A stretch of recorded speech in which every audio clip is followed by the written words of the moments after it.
अस्सलाम वालेकुम viewers. Exercise है हमारे पास 2A और क्वेश्चन नंबर 1 हमने कंप्लीट कर लिया था। नेक्स्ट हमारे पास क्वेश्चन नंबर 2 है। स्टेटमेंट पढ़ लेते हैं क्वेश्चन की। A finance company charges $55 simple interest, यानी आई जो है हमारे पास $55 है, on a sum of money which is borrowed for 5 months, यानी 5 महीने के लिए। टी जो है वो 5 मंथ्स है हमारे पास। Given that the rate of interest is 12% per annum, यानी ये जो 5 मंथ हमें दिया हुआ है, हम क्या करेंगे इसे पर एनम यानी ईयर में कन्वर्ट करेंगे, क्योंकि रेट ऑफ इंटरेस्ट में इसकी कंडीशन दी हुई है कि हमने क्या करना है, ईयर में कन्वर्ट करना है। आर हमारे पास गिवन है और हमने फाइंड क्या करना है, find the sum of money. Sum of money यानी हमने पी फाइंड करना है। पी एक तरह से सम ऑफ मनी है। हमने क्या करना है, यहाँ पे एक नाम दिया हुआ है सम ऑफ मनी को, यानी प्रिंसिपल जो अमाउंट टोटल ओरिजिनल अमाउंट है ना हमारे पास, वो हमने जो है वो फाइंड करनी है प्रिंसिपल, यानी एक तरह से सम ऑफ मनी को हम प्रिंसिपल भी कह सकते हैं। हमारे पास आई गिवन है, आर भी गिवन है और टाइम पीरियड भी हमारे पास गिवन है, तो हमने पी फाइंड करना है। फार्मूला लगाती हैं, I is equal to P R T divided by 100। तो हमारे पास आई क्या गिवन है 55 इज इक्वल टू पी हमने फाइंड करना है, आर हमारे पास 12 है और टाइम जो है वो हमारे पास कितना है 5/12। इसके अलावा 100 जो है वो हमारे पास डिवीजन में दिया हुआ है। अब हम क्या करते हैं, यानी ये मल्टीपल है में, ये डिवीजन में है 12, तो ये कैंसिल हो जाएगा। तो ये 55 इज इक्वल टू, अब हमारे पास p जो है 5p बच जाएगा यहाँ से, और ये हमारे पास 100 बच जाएगा। अब 5 इसके साथ मल्टीपल हो रहा है, दूसरी साइड पे जाके डिवाइड हो जाएगा। 100 इसके साथ डिवाइड हो रहा है तो दूसरी साइड पे जाके मल्टीपल हो जाएगा। ये 55 मल्टीपल 100 डिवाइड हमारे पास 5 आ जाएगा। तो हमारे पास 5 11 दर 55 1100 दर हमारे पास क्या आ जाएगा $1100। ये हमारे पास p हमने फाइंड करना था, जो कि हमने फाइंड कर लिया। ये हमारे पास क्या आ जाएगा p आ जाएगा। 1100 हमने फाइंड करना था, मतलब p फाइंड करना था, वो हमने फाइंड कर लिया। नेक्स्ट क्वेश्चन की तरफ चलते हैं। क्वेश्चन नंबर 3 हमारे पास, a bank charges 2.25% per month simple interest on a personal loan, और हमारे पास है if John borrows $6,400 for a period of 2 years per month, find the total amount of interest he has to pay. अब हमने क्या करना है, amount simple interest जो यहाँ से फाइंड करना है। आर हमें दिया हुआ है 2.25% और टी हमें क्या दिया हुआ है, मंथ्स में हमने करना है, यानी ये ईयर्स में जो दिया हुआ है हमने इसे किस में कन्वर्ट करना है, मंथ में। क्यों, क्योंकि कंडीशन उसने बता दिया पर मंथ में करना है हमने। 2 ईयर में कितने मंथ्स आ जाएंगे, 1 ईयर में 12 मंथ, 12 प्लस 2 ईयर्स में 12 प्लस 12 24 प्लस 1 मंथ क्या हो जाएगा हमारे पास, टोटल 25 मंथ्स आ जाएंगे। और बोरो वाली अमाउंट कितनी है 6400, यानी ओरिजिनल अमाउंट जो उसने बोरो की है वो कितनी है 6400, यानी पी भी गिवन है हमारे पास। तो हम यहाँ से आसानी से आई फाइंड कर सकते हैं। अपना सॉल्व करते हैं। फार्मूला हमारे पास I is equal to P R T divided by 100। तो पी हमारे पास कितना है 6400 और आर है हमारे पास 2.25 और टी हमारे पास 25 है और डिवाइडेड बाय हमने 100 कर दिया। 2 0 से 2 0 कैंसिल, बाकी सारों को हम क्या कर देंगे, मल्टीपल कर देंगे, तो हमारे पास क्या आ जाएगा $6,000 हमारे पास आई आ जाएगा। क्वेश्चन नंबर 3 भी सॉल्व कर लिया हमने। नेक्स्ट क्वेश्चन की तरफ चलते हैं। क्वेश्चन नंबर 4, क्वेश्चन नंबर 4 है हमारे पास, नोरा इन्वेस्ट 800 दैट पे simple interest at a rate of 6%। Investment वाली अमाउंट, जब भी बात हो इन्वेस्टमेंट की तो उसका मतलब है, यानी इन्वेस्टमेंट में हम ओरिजिनल अमाउंट ही देंगे ना, तो इन्वेस्टमेंट वाली अमाउंट जो भी होगी वो हमारे पास प्रिंसिपल कहलाता है। और इसके अलावा रेट ऑफ इंटरेस्ट कितना है 6% पर एनम, और दूसरा उसने कहा है कि 1200 दैट पे simple interest at the rate of 7% per annum. उसने कहा दो उसने इन्वेस्टमेंट की हैं, ठीक है। फर्स्ट इन्वेस्टमेंट में $800 इन्वेस्ट किए हैं, जो कि जिसका रेट ऑफ इंटरेस्ट कितना था 6%। तो अब उसके बाद $1200 उसने किए इन्वेस्टमेंट, तो रेट ऑफ इंटरेस्ट कितना था 7% पर एनम। और हमने बताना क्या, हमने टोटल इंटरेस्ट बताना है कि उसने इन दो पे कितना रेट ऑफ इंटरेस्ट जो है वो खर्च किया, यानी परसेंटेज हमने क्या करनी है इसकी बतानी है रेट ऑफ इंटरेस्ट, यानी इन दोनों अमाउंट्स को लेते हुए पी और टी को, तो हम लेते हुए हम क्या करेंगे, पर एनम यानी एक साल के लिए। टी हमारे पास 1 है, पी 800 होगा और आर जो है हमारे पास 6 होगा। फिर दूसरे में P2 हमारे पास 1200 होगा, P7 R2 जो होगा वो 7 होगा, और T1 जो पर एनम है तो यानी T2 जो होगा वो हमारे पास 1 ईयर ही होगा, क्योंकि पर एनम लिखा हुआ है यानी 1 साल का। क्योंकि दो अमाउंट दी हुई है इसलिए हमने P1 P2 से नोट कर लिए। अब सबसे पहले हम I1 फाइंड कर लेते हैं। I1 में क्या आएगा, P1 R1 T1, और हमारे पास क्या आ जाएगा 100 इज इक्वल टू P1 हमारे पास क्या है 800, और हमारे पास आ जाएगा डिवाइड में 100, और यहाँ पे R1 हमारे पास कितने हैं 6, और T हमारे पास कितने हैं 1, 2 0 से 2 0 कैंसिल, 8 6 हज़ार क्या हो जाता है हमारे पास 48। ये हमारे पास आई फर्स्ट जो है I1 हमारे पास $48 हो जाएगा। I2 कितना होगा हमारे पास P2 R2 T2 divided by 100 is equal to P2 हमारे पास है 1200, और R2 हमारे पास है 7, और T2 हमारे पास 1 नहीं है, और ये 100 आ जाएगा। तो ये 2 0 से 2 0 कैंसिल, और 12 7 हज़ार हमारे पास क्या हो जाएगा 84। तो टोटल इंटरेस्ट कितना हो जाएगा हमारे पास I is equal to I1 plus I2। तो टोटल इंटरेस्ट कितना हो गया 48 प्लस 84, तो हमारे पास हो जाएगा $132 टोटल इंटरेस्ट आ जाएगा। नेक्स्ट करते हैं क्वेश्चन नंबर 5। क्वेश्चन नंबर 4 हो चुके हैं सॉल्व। क्वेश्चन नंबर 5 है हमारे पास हाउ लॉन्ग यानी कितना टाइम लगेगा वुड हमारे पास 1250 जो है हैव टू बी डिपॉजिट, ये डिपॉजिटेड अमाउंट है एट 6% पर एनम। डिपॉजिट वाली अमाउंट जो होगी, जो भी डिपॉजिट करेंगे इन्वेस्ट करेंगे यानी वो हमारे पास प्रिंसिपल होगा। और to gain a simple interest यानी आई हमारे पास गिवन है, पी भी गिवन है और आर भी गिवन है। तो यहाँ से हम क्या फाइंड करेंगे यानी कितना अरसा लगेगा ये जो है डिपॉजिट करने में, अगर इंटरेस्ट जो हो वो इतना हो, इतना इंटरेस्ट गेन करने के लिए हमें कितना अरसा लगेगा यानी टाइम पीरियड जो है यहाँ से हमने फाइंड करना है। फार्मूला लिख लेते हैं अपना। आई जो है किसके इक्वल है PRT डिवाइडेड बाय 100।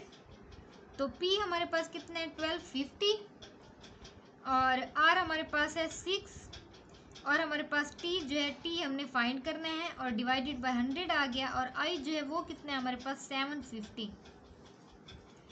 अब क्या करते हैं इन्हें मल्टीप्लाई करके आपस में डिवाइड कर लेते हैं। क्या आ जाएगा हमारे पास, इन दोनों को हमने मल्टीपल किया 6 के साथ, इसे मल्टीप्लाई किया 6 के साथ, डिवाइड किया 100 के साथ, तो हमारे पास क्या आया है 750 इज इक्वल टू 75T।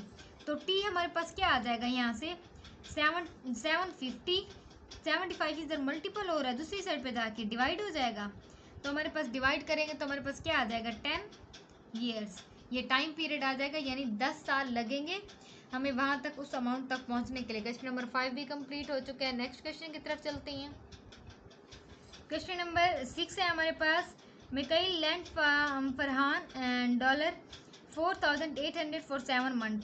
ये मिकाइल से जो है उसने क्या किया, फरहान ने बोरो किए यानी उधार लिए, वो कितना 7 महीने के लिए एट द यानी पी हमारे पास ओरिजिनल अमाउंट क्या हो जाएगी 4800, और 7 महीने के लिए लिए टी हमारे पास 7 हो जाएगा। At the end of this period Farhan had to pay Mikail an interest of यानी इतना इंटरेस्ट वो देगा जो उधार अमाउंट लिया उसने। What was the simple interest rate per annum. अब हमने क्या करना है पर एनम में चेंज करना है, यानी अगर साल बाद वो दे तो वो कितना देगा, साल बाद यानी 7 महीने के लिए उसने देना था ना, 7 महीने के लिए लिया था उसने, तो हम साल में अगर देखें तो सालाना कितना होगा उसका, यानी इसे हम किस में कन्वर्ट कर देंगे, ईयर्स में कन्वर्ट कर देंगे, फिर अपना सिंपल इंटरेस्ट फाइंड करेंगे। इसे चेंज कर देते हैं, 7 मंथ है तो 7 को 12 पे डिवाइड करेंगे, हमारे पास क्या आ जाएगा ईयर्स में आ जाएगा। अब हमारे पास फार्मूला लिख लेते हैं, I is equal to PRT divided by 100।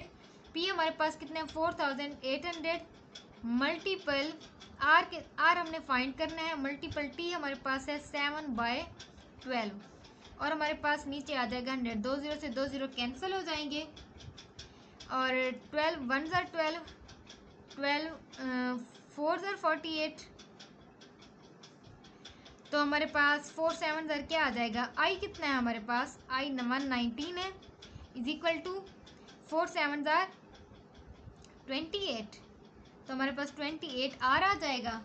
119 को हम डिवाइड करते हैं 28 पे, हमारे पास आर आ जाएगा 119, ये हमारे पास आई है और ये हमारे पास पी है, यानी ये डिवीजन में आ रहा है, ये मल्टीप्लाई में, इसलिए हमने इसे यहीं पे कट कर दिया है। अब डायरेक्ट इस दोनों को मल्टीपल करो, डिवाइड करो, इस पे इस तरह भी कर सकते हैं। तो 119 अब 28 इसके साथ मल्टीपल हो रहा है, तो यहाँ आके डिवाइड हो जाएगा, 28 इज इक्वल टू आर, तो हमारे पास आर क्या आ जाएगा, आर इज इक्वल टू 4.25% आ जाएगा आर पर एनम से। नेक्स्ट क्वेश्चन की तरफ चलते हैं। यहाँ पे Rohit borrows 48,000 from a bank से लोन लिए, यानी ओरिजिनल अमाउंट पी हमारे पास क्या आ जाएगा 48,000, that charges simple interest at the rate of 6% per annum. अब सिंपल इंटरेस्ट जो है वो कितना है, आर हमारे पास 6%, find the total amount of money he has to pay the bank at the end of 2 years, यानी टाइम पीरियड हमारे पास 2 years है, तो उसने कहा है टोटल आपने क्या बताना है, 2 साल बाद वो कितना पे करेगा बैंक वालों को, वो हमने अमाउंट बतानी है टोटल। अब हमें ए का फार्मूला पता है, पी प्लस आई है, तो हम क्या करेंगे, पहले ए फाइंड करेंगे, उसके बाद हम यानी पहले आई फाइंड करेंगे क्योंकि आई यहाँ पे हमें नहीं है गिवन, फिर उसके बाद हम ए फाइंड करेंगे। आई का फार्मूला क्या है हमारे पास, P R T divided by 100, तो आई हमारे पास हमने फाइंड करना है और पी हमारे पास कितना है 48,000 और आर है हमारे पास 6 और टी जो है वो 2 है हमारे पास, और आ जाएगा 100, 2 0 से 2 0 कैंसिल, तो मल्टीप्लाई करेंगे हमारे पास आ जाएगा $5,760। और उसके अलावा अब हमने अमाउंट फाइंड करना है, तो अमाउंट कितनी आ जाएगी टोटल, अमाउंट का फार्मूला है पी प्लस आई, तो पी कितना है हमारे पास 48,000 प्लस हमारे पास 5,760, तो हमारे पास टोटल अमाउंट कितनी आ जाएगी $53,760, ये हमारे पास टोटल अमाउंट आ जाएगी जो कि 2 साल बाद उसने रिटर्न करनी है। क्वेश्चन नंबर 7 सॉल्व हो चुके हैं। नेक्स्ट क्वेश्चन की तरफ चलते हैं। नेक्स्ट है हमारे पास एक आदमी ने इन्वेस्टमेंट की है 16,800 इन अ सेविंग प्लान, और यानी ये हमारे पास ओरिजिनल अमाउंट है, पी आ जाएगा, दैट पे सिंपल इंटरेस्ट रेट आर हमारे पास इतना लगे per annum, find the time taken, और वो कहते हैं कि आपने टाइम फाइंड करना है for his investment to grow. अब वो कहता है कि वो बढ़ाना चाहता है अपनी इन्वेस्टमेंट को, कितना बढ़ाना चाहता है यहाँ तक, यानी 16 से लेकर यहाँ तक लेकर जाना चाहता है, पहले 16 की थी ना उससे इन्वेस्टमेंट, अब वो इन्वेस्टमेंट कितनी चाहता है, अब वो इन्वेस्टमेंट इतनी चाहता है, यानी इतनी इन्वेस्टमेंट चाहता है वो, ये 16 से 18 तक चाहता है, तो इसमें कितना टाइम पीरियड लगेगा वो हमने फाइंड करना है। सबसे पहले हम ये देख लेते हैं कि इस अमाउंट ऑफ इंटरेस्ट जो है वो कितना आया है उसका, यानी अमाउंट ऑफ इंटरेस्ट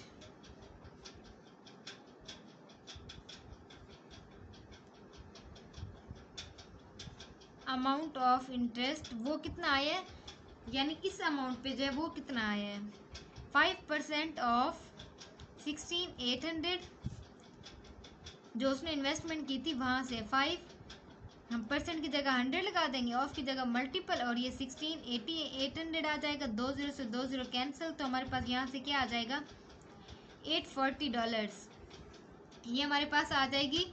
और वो चाहता कितना है, अब यानी यहाँ से जंप करके यहाँ तक जाना चाहता है, तो अमाउंट कितनी रिक्वायर्ड है इसके लिए, कितनी अमाउंट रिक्वायर्ड है, अमाउंट रिक्वायर्ड यानी 18,900 माइनस 16,800 करेंगे तो हमारे पास कितनी अमाउंट आ जाएगी 2,100 अमाउंट जो है वो बढ़ाना चाहता है।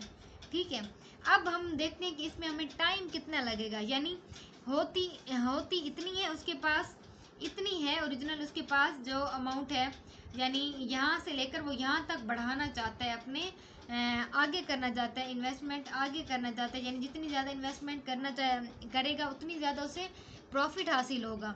तो इतनी इन्वेस्टमेंट से इतनी इन्वेस्टमेंट तक जाने के लिए हम देखते हैं कि टाइम कितना लगेगा। टाइम रिक्वायर्ड कितना होगा, टाइम रिक्वायर्ड यानी इस अमाउंट से पहले इतनी आ रही है और इतनी वो चाहता है, तो हम क्या करेंगे, इस अमाउंट को डिवाइड कर देंगे इस अमाउंट के साथ, हमारे पास टाइम पीरियड आ जाएगा। यानी वो इतनी अमाउंट वो चाहता है और इतनी उसके पास आ रही है, दोनों को डिवाइड करेंगे तो क्या आएगा हमारे पास टाइम पीरियड 2.5 ईयर्स, यानी 2.5 साल उसे लग जाएंगे इतनी इन्वेस्टमेंट तक पहुंचने तक, यानी यहाँ तक पहुंचने तक उसे 2.5 साल लग जाएंगे। क्वेश्चन नंबर 8 हमारे पास कंप्लीट हो चुके हैं। नेक्स्ट वीडियो में इंशाल्लाह नेक्स्ट क्वेश्चन करेंगे। अल्लाह हाफिज़।